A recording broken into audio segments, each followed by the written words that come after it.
soirée canapé 2. Wouhou! Jacinthe, on se retrouve. Oui, c'est super. J'ai été fascinée par tout ce que tu m'as raconté la dernière fois sur l'olfaction, l'histoire. Puis t'as glissé un mot là, tu parlais d'atelier. T'avais un atelier d'artiste dans Hochelaga, c'était quoi? Oui, donc ma première carrière, c'était artiste professionnel. Puis j'avais un atelier, j'avais une espèce de 400 pieds carrés dans une ancienne église où il y a d'autres artistes aussi qui sont là puis qui ont des ateliers.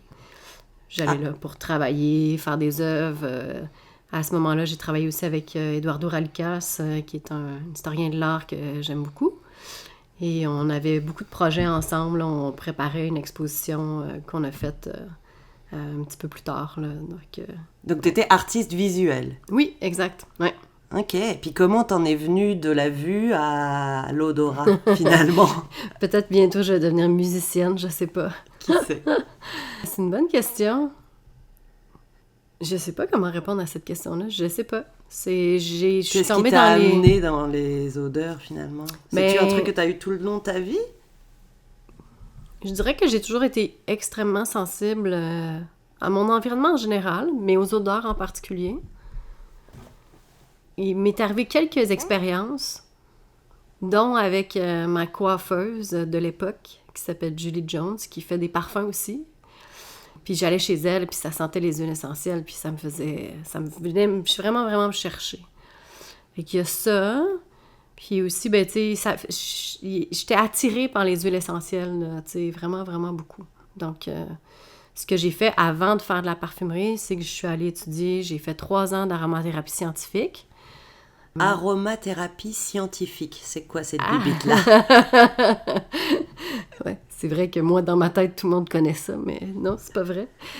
En fait, on utilise les huiles essentielles pour leurs propriétés thérapeutiques. Donc, ça peut aller du soin de la peau, par exemple, jusqu'à aider nos surrénales à retrouver un peu d'énergie.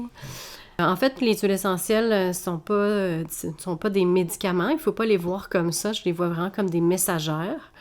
Puis elles aident le corps à rétablir donc l'équilibre. L'homéostasie. Exact, exact. C'est parfait, 100%. Bien dit. Oui, c'est ça.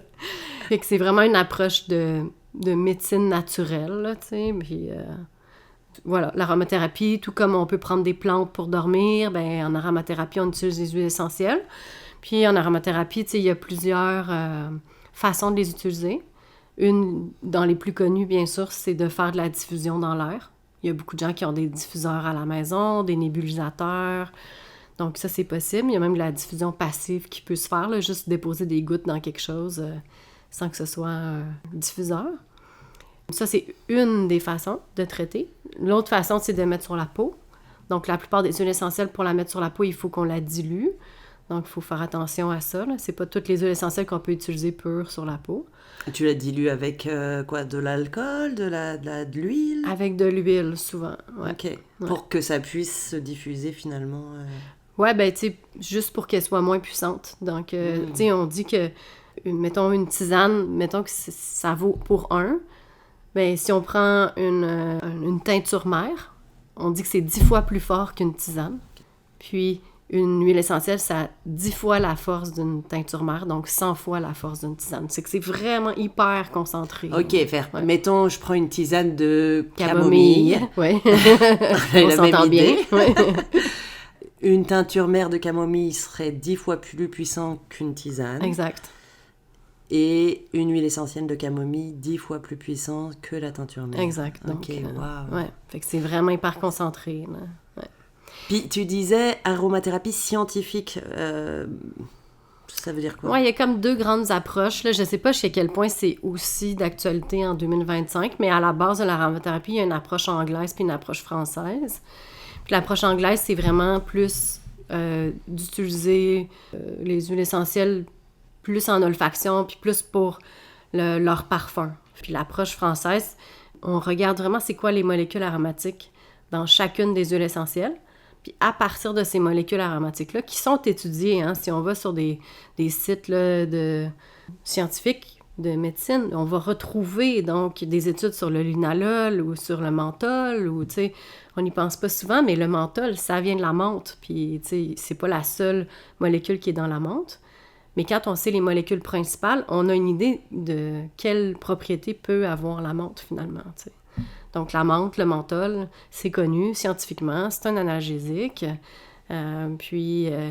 Si on a donc une possibilité de traiter des choses avec la menthe, ben, on va regarder quelles sont les molécules à l'intérieur, puis on va pouvoir donc mieux traiter. Fait que l'aromathérapie scientifique, on regarde les molécules à l'intérieur, puis on crée donc, des fois on va utiliser une huile essentielle, des fois on va faire souvent en fait des synergies avec plusieurs huiles essentielles pour venir donc traiter certains maux, puis voilà. Donc autant en olfaction, tantôt j'en l'ai dit en diffusion, que sur la peau. Encore une fois, je le rappelle, c'est mieux d'être dilué. Puis même à l'interne. Donc ça, c'est vraiment quelque chose que je recommande plus avec le suivi d'une aromathérapeute et même d'un médecin traitant. Il faut faire attention, il y a des interactions avec les médicaments. Mais c'est vraiment une autre façon d'aller traiter, autant à l'interne. En prenant des gouttes, par exemple, en prenant des gouttes ou encore en suppositoire. Puis c'est pas toutes les huiles essentielles qu'on peut absorber. Il faut faire attention, vraiment. Okay. Ouais. C'est pour ça que je recommande là, vraiment d'avoir un suivi là-dessus. Là. On peut pas faire n'importe quoi. Puis il faut faire attention de ce qu'il y a sur le net aussi, parce qu'il y a vraiment beaucoup de gens qui s'improvisent connaisseurs des huiles essentielles, puis ça peut être dangereux. Ouais. OK, donc il y a des précautions quand même à prendre. Tout à fait. OK, merci.